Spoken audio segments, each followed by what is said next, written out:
First MCQ, x square plus y square plus a y equal to 0 এর পোলার সমীকরণ কোনটি? এটা হলো কার্তেশীয় সমীকরণ আর পোলার সমীকরণ। আমরা জানি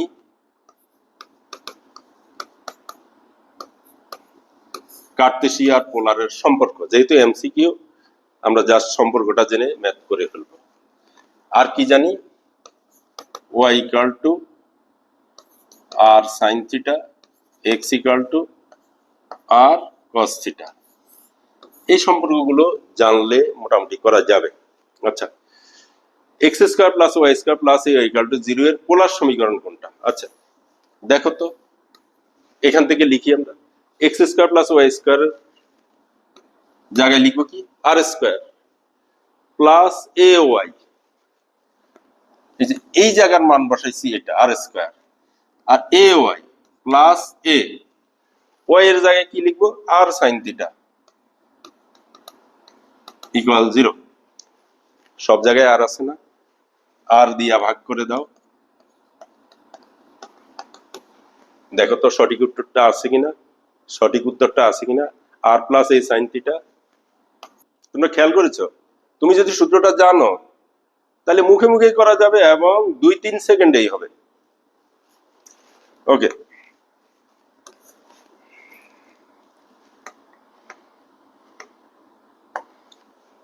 আরেকটি MCQ, r equal to 2 cos theta, এটা একটা পোলার সমীকরণ। এটা কি বৃত্তের সমীকরণ না সরলরেখার সমীকরণ, পরাবৃত্ত না উপবৃত্ত? আমরা এটাকে আগে কার্তেশীয় আকারে নিয়ে যাই। দেখো আর ইকুয়াল টু 2 cos থিটা, আর এর মানটা বসানো ঝামেলা, আমরা আর দিয়া দুইটাকে গুণ করে দেই, তাহলে r square equal 2 r cos theta. এটা লিখা যায় না? দেখো তো, r square equal 2 r cos theta. তো আর স্কোয়ারের মান তো x square plus y square, 2 r cos theta কি মনে আছে তোমাদের? আর cos থিটা হলো x, x equal r cos theta. দেখো তো কোনটার সাথে মিলছে? বৃত্ত, এটা বৃত্তের সমীকরণ, এটা বৃত্তের সমীকরণ।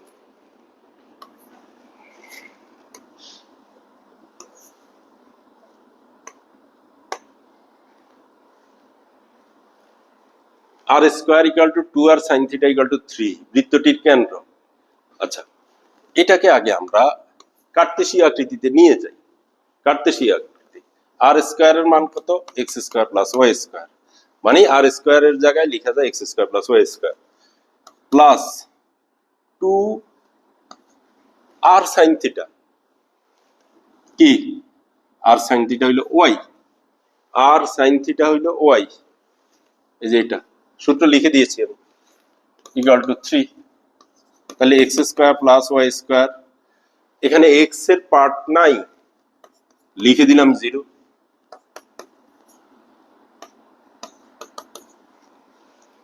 তাইলে কেন্দ্র স্থানাঙ্ক কি হবে? 0, -1, কারণ এখানে 2 × 1 আছে, এফ এর মান 1, কিন্তু এখানে তো এফ হবে না, -1 হবে, মাইনাস এফ হবে। তাহলে 0 -1, 0 -1, এটা সঠিক আনসার।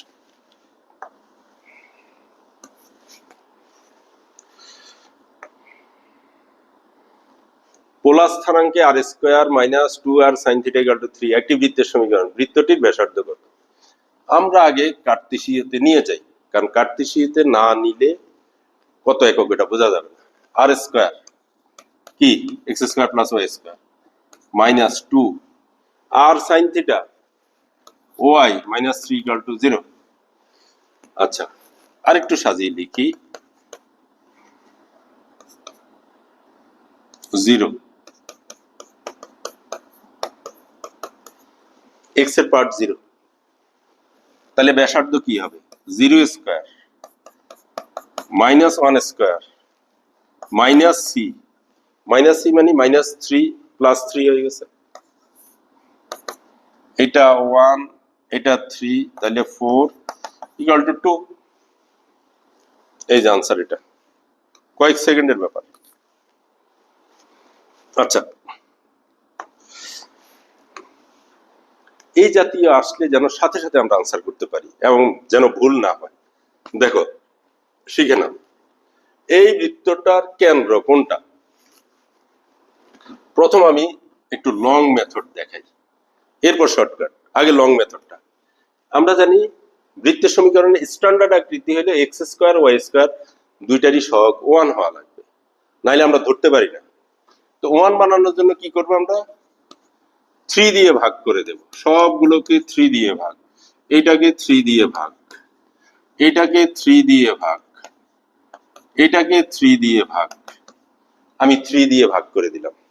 আচ্ছা, এখন x square plus y square plus 2 into 3/2x plus 2 into -2y plus 6 বৃত্তের স্ট্যান্ডার্ড সমীকরণ হয়ে গেল। তাহলে এখান থেকে কেন্দ্রের স্থানাঙ্ক কি, এটা জি এর মান, এটা এফ এর মান, তাইলে মাইনাস জি মাইনাস এফ হয়ে গেল, এটা মাইনাস জি মাইনাস এফ, তাহলে -3/2 এটা। কিন্তু এমসিকিউর জন্য তো আমরা এত সময় দেব না, আমরা কি করব, আমরা এই যে স্ট্যান্ডার্ড আকৃতিতে আসার পরপরই একটা কাজ করব। কি রকম, এক্স এর সহগকে 3, এটাকে -2 দিয়ে ভাগ করব। ওয়াই এর সহগকে তাকেও -2 দিয়ে ভাগ করব। দেখো -3/2 আনসার মিলে গেছে। অর্থাৎ এক্স এর সহগ ওয়াই এর সহগকে -2 দিয়ে গুণ করে দেব। যদি আরেকটু শিখতে চাও, এটা তো স্ট্যান্ডার্ড আকৃতিতে ছিল না, এটা ছিল এখানে। এবং তুমি যদি মনে করো আমি এখান থেকেই ম্যাথটা করে ফেলবো, তাও সম্ভব। যেহেতু এক্স স্কোয়ার আর ওয়াই স্কোয়ারের সহগ 1 না, অন্য কিছু, তাইলে এবার এক্স এর সহগ আর ওয়াই এর সহগকে -2 দিয়ে গুণ করলে হবে না, সরি, এক্স এর সহগ আর ওয়াই এর সহগকে -2 দিয়ে ভাগ করলে হবে না, ভাগ করতে হবে -2 ইন্টু এই যে এখানে যেটা আছে এটা দিয়া, মানে -6 দিয়ে ভাগ করে দিবা। সহজ কথা হইলো, তুমি যদি এই আকৃতি থেকে করো, মানে এক্স স্কোয়ার আর ওয়াই স্কোয়ারের সহগ 1, তখন তুমি কি করবা, এক্স এর সহগ আর ওয়াই এর সহগকে -2 দিয়ে ভাগ করে দিবা। আর যদি এই আকৃতি থেকে করো, তাহলে এক্স এর সহগ আর ওয়াই এর সহগকে -2 দিয়ে ভাগ করলে হবে না, -2 এর সাথে এই 3 গুণ করে যত হবে সেটা দিয়ে ভাগ করতে হবে। আশা করি বুঝতে পেরেছি।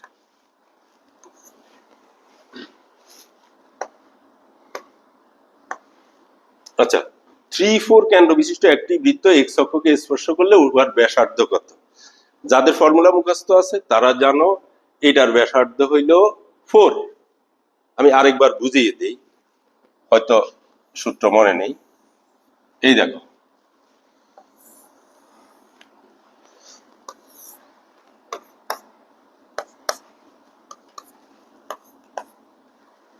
কেন্দ্র 3-4, কেন্দ্র 3-4 মানে কি দেখো তো, এইটা 3, এটা 4 না? তাহলে একটা বৃত্ত যদি এক্স অক্ষকে স্পর্শ করে, তার কোটি আছে না, ওই কোটিটাই বৃত্তটার ব্যাসার্ধ। সে যদি নেগেটিভ হয়, কারণ এই সাইডে থাকলে তো নেগেটিভ হইতো, তাইলে কোটির মডুলাস হবে ব্যাসার্ধ। মানে -4 যদি হইতো কোটি, তখন ব্যাসার্ধ কি হইতো, -4 মডুলাস, মানে 4। এর মানে কত, 4।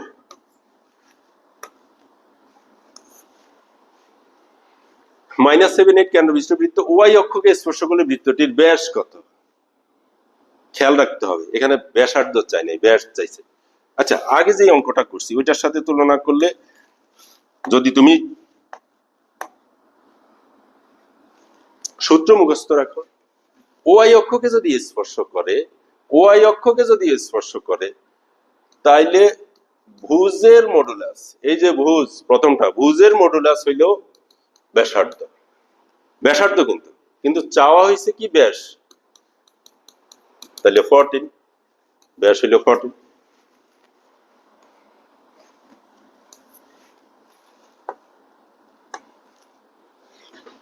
দেখো, x square plus y square plus 4x - 6y - 12 = 0 বৃত্ত দ্বারা এক্স অক্ষের খণ্ডিতাংশের পরিমাণ কত?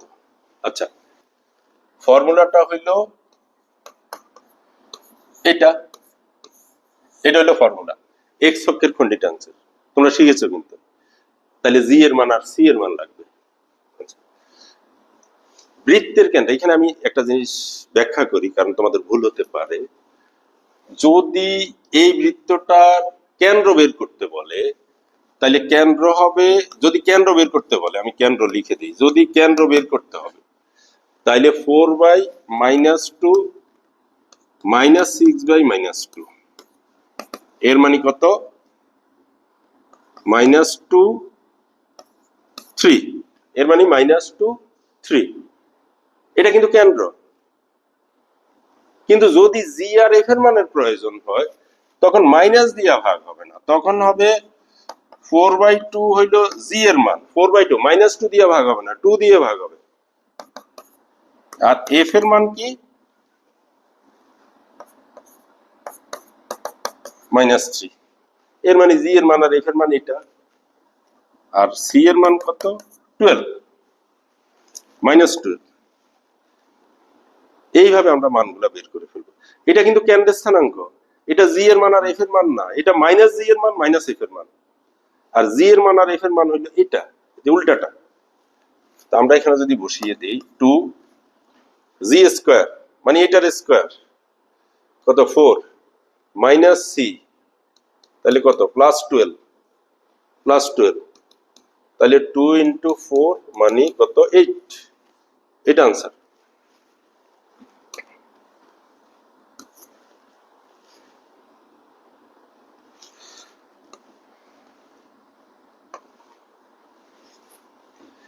আচ্ছা, এই বৃত্তটা স্পর্শ করে কাকে? এক্স অক্ষকে, ওয়াই অক্ষকে, না উভয় অক্ষকে, না মূল বিন্দুকে? এই জন্য তো আমার শর্ত আগে জানতে হবে। এক্স অক্ষকে যদি স্পর্শ করে g square equal to c, যদি ওয়াই অক্ষকে স্পর্শ করে তাহলে f square equal to c. তাহলে তো আমার জি এফ সি এর আগে মান বের করতে হবে। জি এর মান কত? -4/2 তাহলে 2, এফ এর মান -10/2 -5, সি এর মান 4। দেখো তো জি কে স্কয়ার করলে সি এর মানের সমান হয়, এর মানে এটা সাপোর্ট করছে। এফ কে স্কয়ার করলে সি এর মানের সমান হয় না, তাহলে জি স্কয়ার ইকুয়াল টু সি মানে এক্স অক্ষকে সে স্পর্শ করেছে। A12 B23 বিন্দুদ্বয়ের সংযোগ রেখাংশকে ব্যাস ধরে অঙ্কিত বৃত্তের সমীকরণ নিচের কোনটি? আচ্ছা, চিত্র দিয়ে আগে প্রশ্নটা দেখি দিই। A12 B23 একটা বৃত্তের ব্যাস, ব্যাসের দুই মাথা যদি একটা এটা হয় আর একটা এটা হয়, একটা সূত্র আছে, সূত্রটা আগে না শিখলে এখন শিখে নাও। এই বৃত্তটার সমীকরণ এই দুই বিন্দু দিয়ে লেখা যায়, অর্থাৎ ব্যাসের প্রান্ত বিন্দুর যদি স্থানাঙ্ক জানা থাকে এটা দিয়ে বৃত্তটার সমীকরণ হয়ে যায়। কিরকম? x - x1, x1 হইলো এটা, x - x2, x2 হইলো এটা, প্লাস y - y2 মানে এটা, ইকুয়াল টু 0।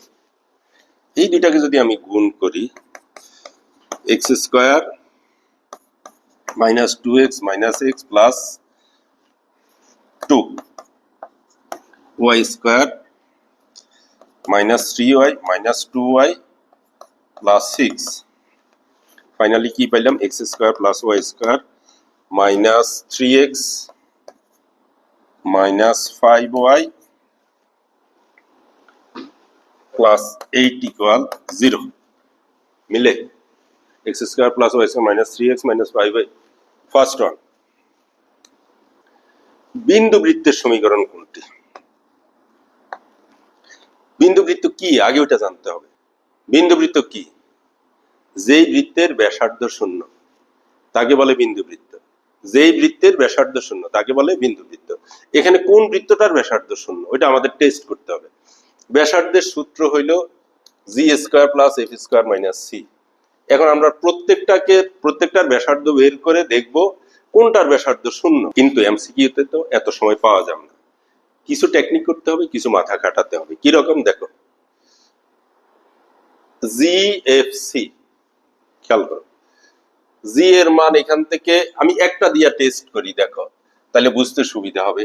ফার্স্ট ওয়ানের জন্য জি এর মান হইল -1, এফ এর মান হইল 1, আর সি এর মান হইল 1। দেখো আমি যদি করি 1 -1 স্কয়ার, কিন্তু 1, এটার স্কয়ারও 1, -1 -c, এটা জীবনও 0 হবে না। তো এইটা যদি 0 না হয়, এখান থেকে 1 পাচ্ছ, এখান থেকে 1 পাচ্ছ, +1 না -1 ওইটার অত প্রয়োজন নাই, কারণ স্কয়ার হয়ে তো প্লাসই হয়ে যাচ্ছে। তাহলে জি এর মান আর এফ এর মান 1 1 পাচ্ছ, ওখানে 1, জীবনও 0 হবে না। এটা যদি 0 না হয়, এটাও 0 হবে না। তারপর জি এর মান এফ এর মান 0 হওয়ার কোনো সুযোগ নেই, এটার সুযোগ আছে। দেখো কিভাবে, এখান থেকে 1 পাচ্ছ, এখান থেকে 1 পাচ্ছ, আর -c, দেখো 0 হয়ে গেছে। কিছুটা ব্রেন খাটাইতে হবে, নাহলে তো সবগুলো টেস্ট করতে হবে। এটা হবে না, এটা হবে, এটা হবে না, এটা হবে না, এটা হবে না, কারণ এখানে তো সি নাই, কিছু বিয়োগই হচ্ছে না, 0 হবে কোত্থেকে? এইটাই হবে, কারণ এখান থেকে 1, এখান থেকে 1, ওখানে 2।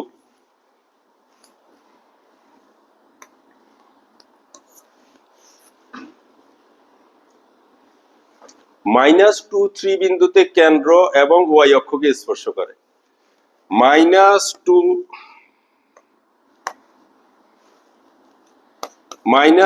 3 বিন্দু হইল কেন্দ্র, আবার ওয়াই অক্ষকে স্পর্শ করে। এরূপ বৃত্তের সমীকরণ কোনটি? খেয়াল করো, ওয়াই অক্ষকে স্পর্শ করে। ওয়াই অক্ষকে, যেহেতু এমসিকিউ, বিভিন্ন অ্যাঙ্গেল থেকে আমাদের চেষ্টা করতে হবে যেটা সহজ হয়। আমরা ডিরেক্টও করতে পারি। ওয়াই অক্ষকে স্পর্শ করে, ওয়াই অক্ষকে স্পর্শ করলে ব্যাসার্ধ কিন্তু এটা, এই যে ভুজের মডুলাস, তাহলে কেন্দ্র আছে, ব্যাসার্ধ আছে, তাহলে বৃত্তটার সমীকরণ কি হবে? x + 2 whole square plus y - 3 whole square equal to 2 square. Direct এইভাবেও করতে পারো, y স্কয়ার - 6y + 9 ইকুয়াল কত? 4। তাহলে x square plus y square plus 4x - 6y, 4 4 কাটা প্লাস 9 মিলে x square plus y square plus 4x - 6y plus 9। First ক।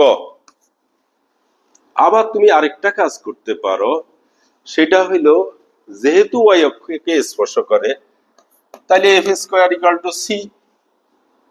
তোমার কাছে যদি মনে হয় ওইটা সহজ হবে, ওইভাবেও করতে পারো।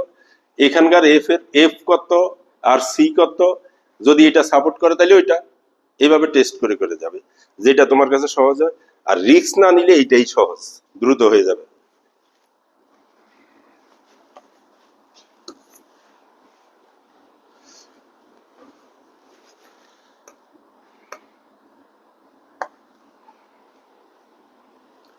এটা একটা সরলরেখা, এই বৃত্তটার ব্যাস, এই সরলরেখাটা, প্রশ্ন বুঝতে হবে, উত্তর সহজ, কয়েক সেকেন্ডে হয়ে যাবে। এই সরল রেখাটা, এই বৃত্তটার ব্যাস, এটা আমাকে ধরে নিতে বলছে, তাহলে কে এর মান কত হবে? এই সরল রেখাটা, এই বৃত্তটার ব্যাস। আচ্ছা তোমরা জানো, আগে বৃত্তের কেন্দ্র বের করে ফেলি। ওয়াই এর পার্ট 0, কেন্দ্র, কেন্দ্র হচ্ছে, তাহলে -2 দিয়া ভাগ হচ্ছে, -2 দিয়া ভাগ হলে কত? 3, -2 দিয়া ভাগ হলে 3, আর ওয়াই এর পার্ট 0, তাহলে এই বৃত্তটার কেন্দ্র হলো 3 0। বলছে এই বৃত্তটার কেন্দ্র হইলো এটা, আর এটাকে ব্যাস ধরতে বলছে। তোমরা কি জানো ব্যাস কেন্দ্রগামী, ব্যাস কেন্দ্রের উপর দেওয়া যায়, বৃত্তের সবগুলো ব্যাস কেন্দ্রের উপর দেওয়া যায়। তাহলে এই বিন্দুটা এই সরলরেখার উপর অবস্থিত, অর্থাৎ এই সরলরেখাটা এই বিন্দু দিয়ে যায়। তাহলে x এর জায়গায় 3 আর y এর জায়গায় তুমি 0 বসাইতে পারো। তাহলে k এর মান কত? -6 আছে। যদি তুমি জানো, সেকেন্ড, কয়েক সেকেন্ডে হয়ে যাবে, কারণ তুমি কেন্দ্র বের করবা, ব্যাস যেহেতু কেন্দ্র দিয়ে যায়, এটা এখানে বসাই দিবা, কে এর মান বের হয়ে যাবে 10 সেকেন্ড। আরেকটা ইম্পর্টেন্ট কনসেপ্ট, আগে আমরা এখানে দুইটা বৃত্ত দেওয়া আছে, কিন্তু প্রশ্ন পরে বোঝাই। আগে এই বৃত্ত দুইটার কেন্দ্র বের করে নিই। বৃত্ত দুইটার কেন্দ্র, বৃত্ত দুইটার ব্যাসার্ধ। যত কিছুই করো একটু সময় লাগবে, এটা এই টাইপের এসে পড়লে একটু সময় লাগবে। দেখো এই বৃত্তটার কেন্দ্র 0 0, ব্যাসার্ধ 3, ঠিক আছে তো? কেন্দ্র 0 0, ব্যাসার্ধ 3। এই বৃত্তটা কেন্দ্র -2 দিয়া ভাগ, তাহলে -3, -2 দিয়া ভাগ, এটা হইলো কেন্দ্র। আর ব্যাসার্ধ কি? ব্যাসার্ধ হইল জি এর মান কিন্তু 3, এফ এর মান কিন্তু 4, তাহলে 9g² f² মাইনাস সি তো সি আছে এখানে, তাহলে কত? 25 মাইনাস সি। খেয়াল করো, এই বৃত্তটার কেন্দ্র ব্যাসার্ধ, এই বৃত্তটার কেন্দ্র এই বৃত্তটারই ব্যাসার্ধ। এবার কি বলছে সেটা দেখো।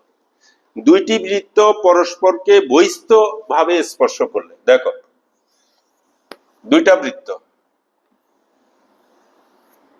পরস্পরকে বহিস্থ ভাবে স্পর্শ করেছে, যদি এই অবস্থা হয়, এই কনসেপ্টটা বুঝে নাও। এটা তোমরা আগেই জানার কথা। দুইটা বৃত্ত পরস্পরকে বহিস্থ ভাবে যদি স্পর্শ করে, তাইলে তাদের কেন্দ্র দুইটার মধ্যবর্তী দূরত্ব, ডিস্টেন্স বিটুইন টু সেন্টার, কেন্দ্র দুইটার মধ্যবর্তী দূরত্ব ব্যাসার্ধ দুইটার যোগফলের সমান। কেন্দ্র দুইটার মধ্যবর্তী দূরত্ব ব্যাসার্ধ দুইটার যোগফলের সমান। দুইটা বৃত্ত যদি বহিস্থ ভাবে স্পর্শ করে, একই সাথে আরেকটাও শিখে নাও, দুইটা বৃত্ত যদি অন্তস্থ ভাবে স্পর্শ করে, তখন কি হয়? তখন কেন্দ্র দুইটার মধ্যবর্তী দূরত্ব ব্যাসার্ধ দুইটার বিয়োগফলের সমান। শুধু এটা মনে রাখো, দুইটা বৃত্ত যদি বহিস্থ ভাবে স্পর্শ করে, তাইলে কেন্দ্র দুইটার মধ্যবর্তী দূরত্ব ব্যাসার্ধ দুইটার যোগফলের সমান। দুইটা বৃত্ত যদি অন্তস্থ ভাবে স্পর্শ করে, তাইলে কেন্দ্র দুইটার মধ্যবর্তী দূরত্ব ব্যাসার্ধ দুইটার বিয়োগফলের সমান। দুইভাবেই অঙ্ক আসে। আচ্ছা, এখন দেখো কেন্দ্র দুইটার মধ্যবর্তী দূরত্ব কোনটা? এই যে কেন্দ্র কিন্তু এই দুইটা, কেন্দ্র কিন্তু এই দুইটা, তাহলে এই দুইটার মধ্যবর্তী দূরত্ব কত? দেখো তো, এইটা হইলো কেন্দ্র দুইটার মধ্যবর্তী দূরত্ব, ব্যাসার্ধ দুইটার যোগফল। ব্যাসার্ধ একটা এটা, আরেকটা এটা। এই হইলো মূল কাজ। এখন দেখি, এখানে তো 0 এর কাজ নাই, এটা 3² এটা 4², যোগ করলে 25, বর্গমূল করলে 5। এমসিকিউ যেহেতু আমার সহজ করতে হবে, এটা কত? 3 + 25 - c। আমি যদি 3 কে এই দিকে এনে বিয়োগ করে দেই, 25 - c। এবার যদি বর্গ করে দেই, এবার যদি c এই পাশে নিয়ে আসি, 21। c যদি এই পাশে নিয়ে আসি, c এর মান 21 আছে, এই যে 21।